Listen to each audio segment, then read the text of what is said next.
This week, the provincial government did a U-turn on its earlier revamp of programs and services for children with autism. To find out more, we're joined by Mike Lake, the Conservative Member of Parliament for Edmonton, Wetaskiwin, and a longtime advocate for autism awareness. Marguerite Shabis, Vice President of the Ontario Autism Coalition. Both are parents of children on the autism spectrum. And Caroline Alfonso, the Global Mail's education reporter. Welcome to you all. Thank you. And Marguerite, it is your first time here, so thank you so much for making the time. And Mike and Caroline, welcome back. Thank you for having us. So before we start the conversation, I want to show you a clip of the Minister, Todd Smith, Minister of Children, Community and Social Services, announcing changes to the Ontario Autism Program on Monday. Please roll. Our government is committed to building a needs-based Ontario Autism Program. Not just a needs-based component, a needs-based program. This clear new direction stems from expert advice that we've received from service providers and the lived experiences shared by families with autism. We took an initial attempt at program redesign. On this final point, it's clear to me that we didn't get the redesign right the first time. I'm here to tell you that we will now. Before I get your reactions from the announcement, I wanted to spend a few minutes with Caroline just to go more into the details. I have a thing of notes because this is really complicated. So Caroline, what other details did the minister announce? Okay, so what we heard in that clip is that the minister is saying what they had done initially was poorly conceived, and he apologized for what has happened. The details are still a bit unclear as to how the program will move forward, but what he's saying is that they're going to scrap what they previously had eventually and have a needs-based program, which is a program based on a child's needs for therapy, what a child needs. Well, so, how does a needs-based program differ from what the government was proposing before? So it's a long, sort of complicated file, but let's go back to February when the previous minister, Lisa MacLeod, who has been moved off the file since then, she announced that the autism program would be changing so that parents would receive what they're calling childhood budgets. So it's based on family income and the age of a child. That's how much funding kids would receive. And she justified these changes by saying that she would be eliminating a wait list.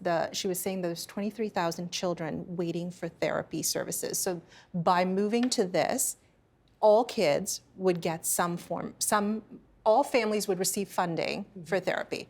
Now, there was an outcry. I mean, parents who were under the old program, where they received funding for needs-based supports, they were losing tens of thousands of dollars as a result of this. So, you know, what I was hearing from parents is that their kids, perhaps who were school age, would be attending school half the day or for part of the day, and now they were being forced to put their kids in for the full day because their funding would be cut.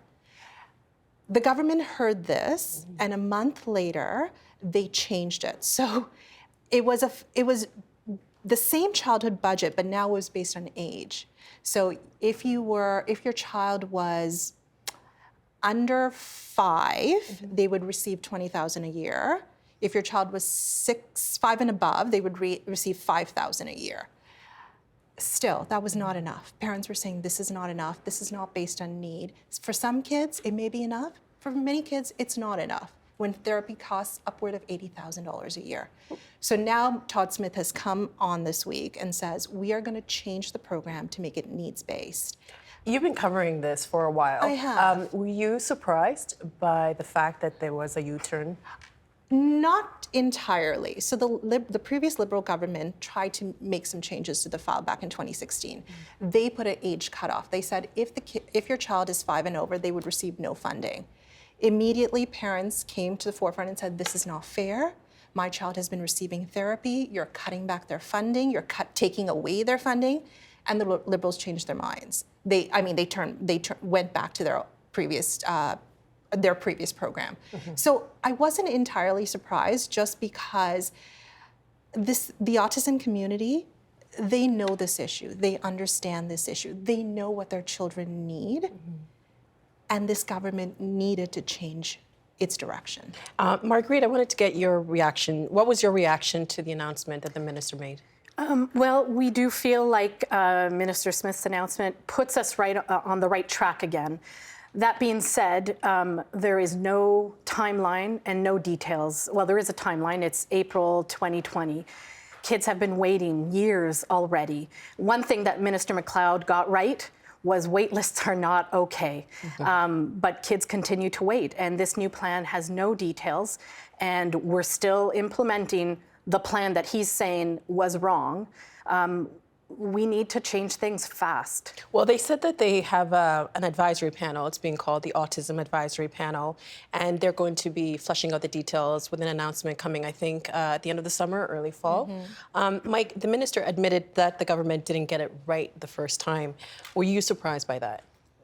I wasn't. I've had a chance to get to know Todd over the last month since he took over the file, and he has been absolutely committed to listening to parents, to making sure he's hearing from stakeholders, to meeting with the advisory panel. And so based on advice I was giving him, based on advice some of his provincial colleagues were giving him, based on what he would have been hearing, I think that what we heard yesterday reflects that advice and shows that he's listening right now. But as Marguerite said, we're not going to know the full details for a while longer, and parents have to wait another 9 months. Is that a right move? Well, I think that it's really important that the advisory panel is able to do its work. They have some of the top experts in Ontario working on this advisory panel to come up with a plan that's going to be sustainable in the long term. That's something that has been missing for a long time. And, you know, yesterday you heard the minister basically say, hey, we got it wrong to start. And Caroline, Monday, sorry.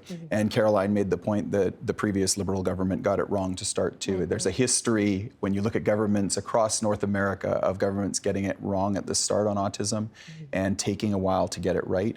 I think listening to the advice of this expert advisory panel is really, really important, and then following through on the advice that they give to create a program that will be sustainable in the long term. And one thing that the government's done right is they've said that we're going to put more money towards this, $600 million, which is an unprecedented amount of money. They want to make sure that they get the best advice that they can from this panel to have a program. There are some that's going to be discrepancies sustainable. about the amount, because I think initially it was 620, now it's 600. But you wanted to. I'd be interested to see what the government does at the end of the day, because the advisory panel is supposed to come back with their recommendations to the minister at the end of the summer. The government has said that they're not going to increase, or Minister Smith strongly indicated that they're not going to increase the budget from $600 million, which to be fair, they have doubled since the Liberals were there. So I'd be interested to see how they can service as many kids as they want to within the $600 million, and what will be covered in those needs-based supports. So there's still a lot of unanswered questions as to what this needs-based program will look like, whether there will be limits on the number of hours kids can get therapy a week, for example. So With all these questions, then why the announcement now? why the announcement now? That's a good question. I think the government needed to change direction.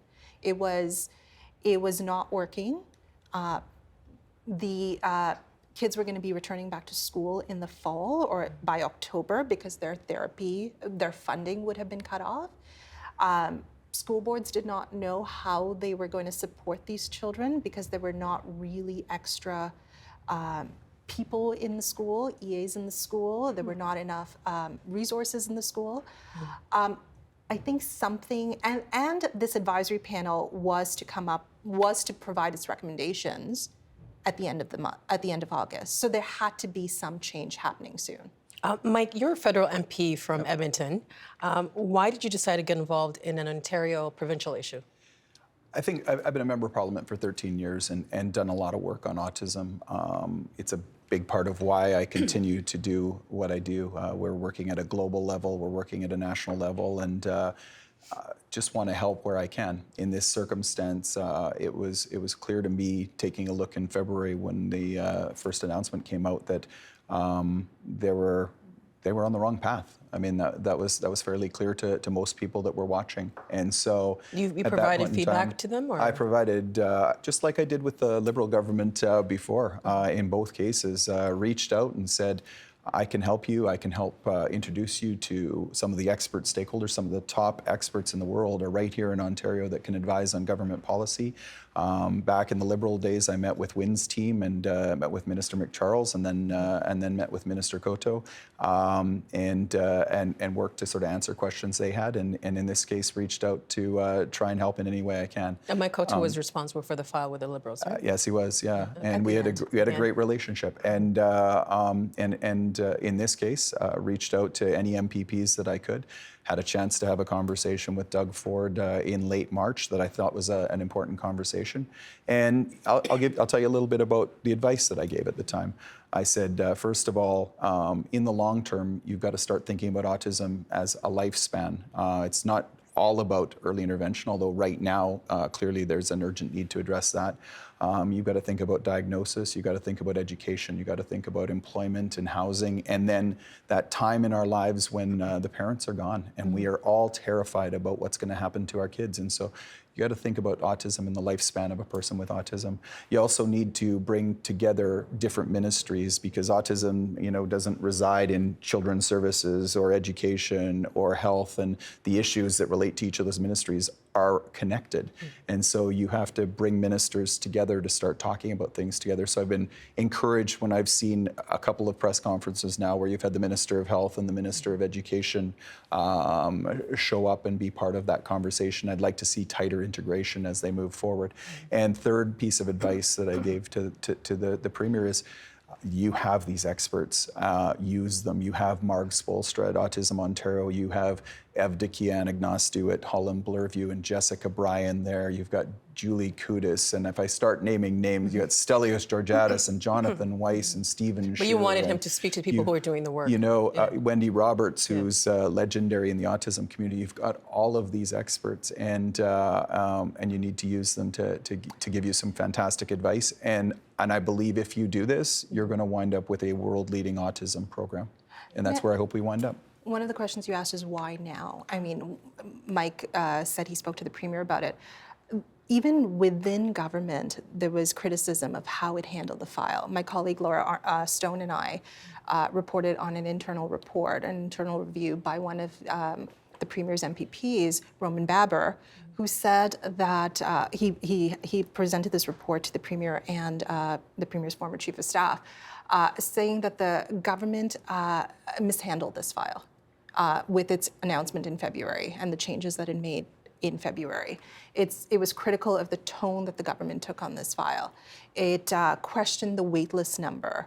It said that we need the government. The key message from this report is that there needs to be a reset. We need to rethink how we move forward on this file. So even inside, people were not happy with how the government handled this file. Well, something that comes to my mind is that he, I'm assuming he asked him to write that report, Yes, even that's though it correct. ended up being leaked. So it seems to be something that's front of mind for the Premier. But other people might look at it and say, well, the announcement, the timing, we have a federal election Yes. coming up in October.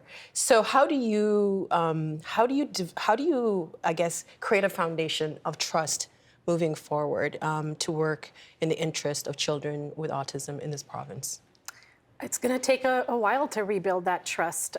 Parents right now are feeling helpless and hopeful, maybe a little bit after Monday's announcement, but we need to see details, we need to see results, we need to see deadlines moved closer. Because the reality is, Mike, a child with significant needs, everyday life is very, very hard for these families. And so, we all sit here and we're going from a liberal plan to a conservative autism plan. It should be an autism plan, one that works for our kids, that gives them the tools to be able to cope and survive in our society. We need to make society better. It's taking too long. And Mike, you are a federal MP. Do you think that there's a role for the federal government to play Absolutely. Back in 2015, we put in place a working group. When we were in government, we put in place a working group to establish a Canadian Autism Partnership. And in the original ask of the Canadian Autism Partnership, they put forward the idea that they would create a national autism strategy and then work with governments to implement that. It was subsequently put forward for an actual budget ask in 2017 and was rejected by the government of the day. But I think what you're going to see in this next campaign, the NDP already have a national strategy in their platform. We will absolutely have one in our platform. Not sure, but I would assume the Liberals will have one in their platform. So it'll be a top of mind discussion as we move into the federal election. And what I'd really like to see is us take advantage of these experts we have across the country to advise governments in their jurisdiction and see governments working together. So health ministers meetings, education ministers meetings, social services ministers meetings, putting autism on the agenda, sharing what they're doing in their own provinces, and maybe establishing something a little bit more sophisticated in terms of our sharing of information. Taking the best evidence from around the world in all of these different areas and hardwiring it into government policymaking protocols.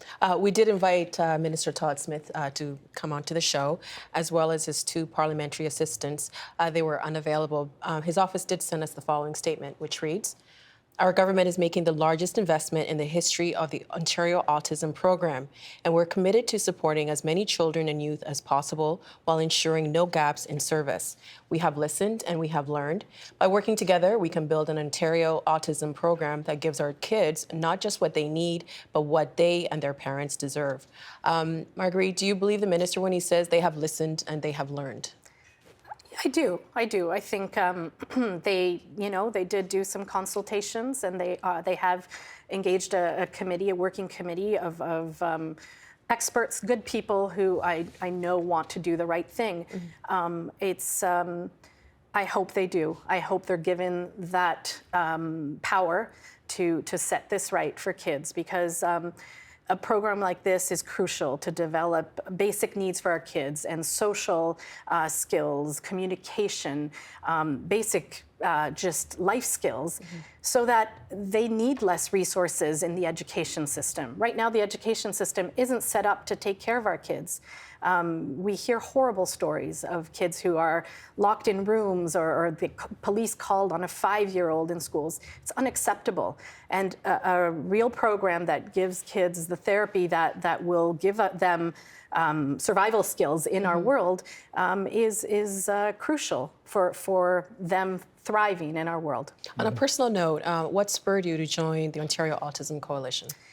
We have a beautiful little boy who's 7 today, Peter. Happy birthday, Peter. He has 3 brothers, so we have a very busy house, but Peter has autism.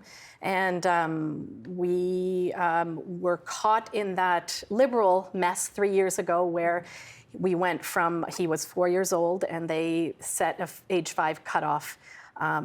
So as parents, you're gonna do anything and everything for your child. So we started fighting. We started just going to protests and getting involved and doing what we could. And it's really sad that the families that gathered 3 years ago to make those changes, and Coteau's new plan that he did, it started in the year before the election. So in all fairness, I think they weren't able to make it sustainable, because they were trying to get elected again. But I think that plan had a lot of potential. It just needed more parameters, and it needed quite some tweaks. It wasn't done. I would hope that the Conservative government now would actually look back. I know it's all about Liberal plans and Conservative plans, but I would hope that must they be would. Frustrating. It's horrible, because it's not fair to our kids. And we need to get beyond that, for sure. We need to. Absolutely. It's not, these aren't political games. These are children's lives. It's their future. These are adult lives, because these kids will be adults in our society. The ones now that have been, have lost years of reaching their potential, these kids will be adults requiring significant support. And a lot of our families aren't financially equipped, our parents will die. I mean, who's going to take care of these adults? You mentioned that your son was received therapy. How has he benefited from therapy? He's thriving. He's been doing ABA, and we've been, trying to find resources from family and whatever to do speech and occupational therapy as well. What is And, ABA? Sorry. Applied behavior analysis. This is what the autism program has supported up until now, and now we're happy to see new therapies because our kids benefit from many different kinds of therapies. But yeah, he is so much more social now. He's still fairly nonverbal, but this therapy has given him a tool. He communicates with an iPad. We work on a program, safety program, where, just going to a park with him is a challenge because he's a runner. He doesn't understand danger. So we work on safety with him. All of these therapists know how to do this. As a parent, I have good instincts, but with him, I fall short. I don't know how to work on some things. And he's come a long way. He's at school now. He's got a wonderful EA, and the therapists are allowed in the school, and he's thriving. He's learning how to write. Well, I hope you enjoy lots of ice cream and cake tonight. We do. Mike, to go back to the minister's announcement, what would it mean for the government to get it right?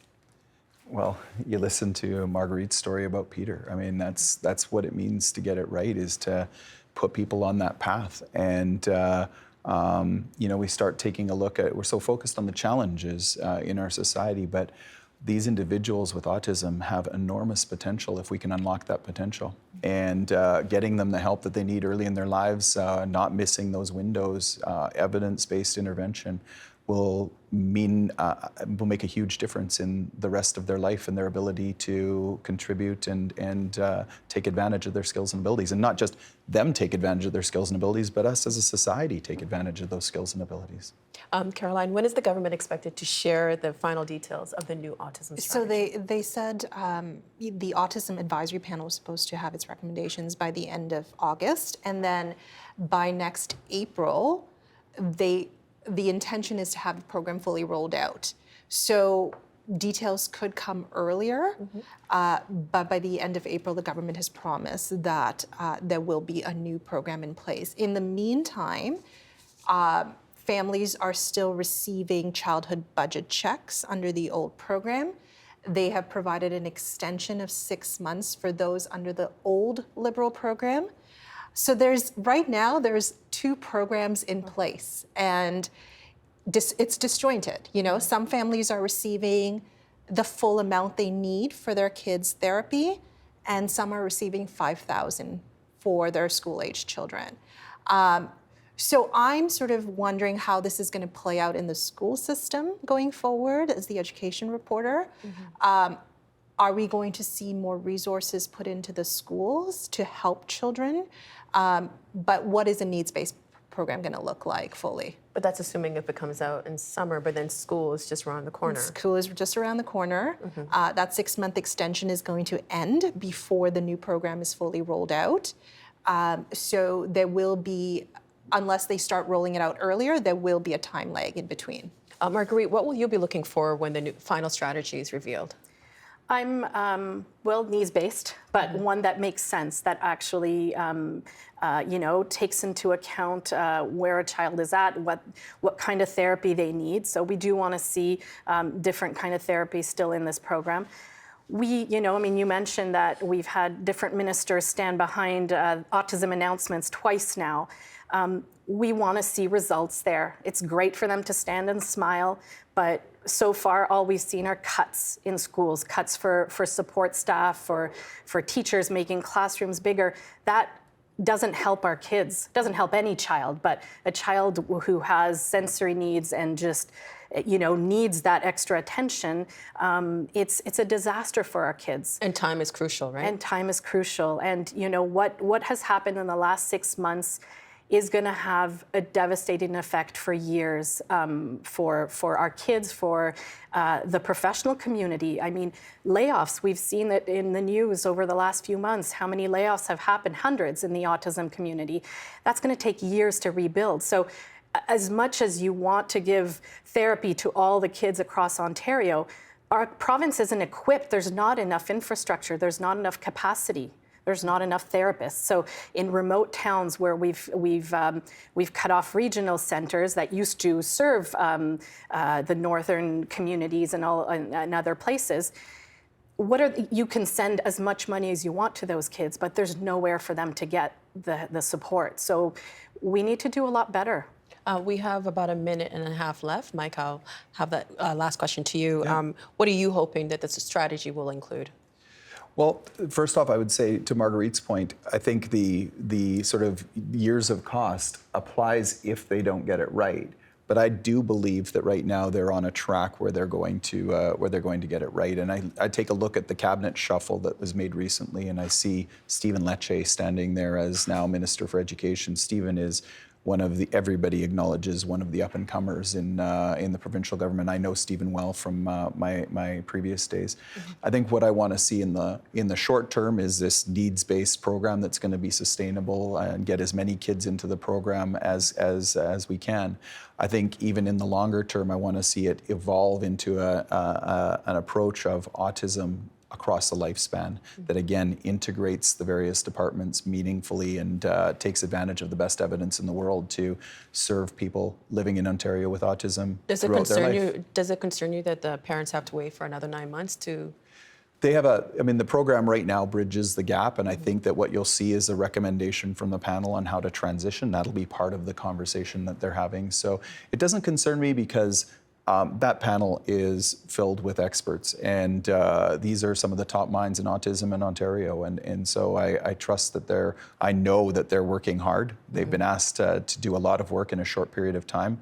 I know they're up to the task and they take it very seriously, and I think that families of people living with autism and people living with autism in Ontario are going to be happy with what they see. Mike, Marguerite, and Caroline, thank you so much for being here and helping us to understand what is a very complex issue that's affecting a lot of people in Ontario. We appreciate your time. Yeah. Thank you. Thanks. The Agenda in the Summer with Nam Kiwanuka is brought to you by the Chartered Professional Accountants of Ontario. CPA Ontario is a regulator, an educator, a thought leader, and an advocate. We protect the public. We advance our profession. We guide our CPAs. We are CPA Ontario. And by viewers like you. Thank you.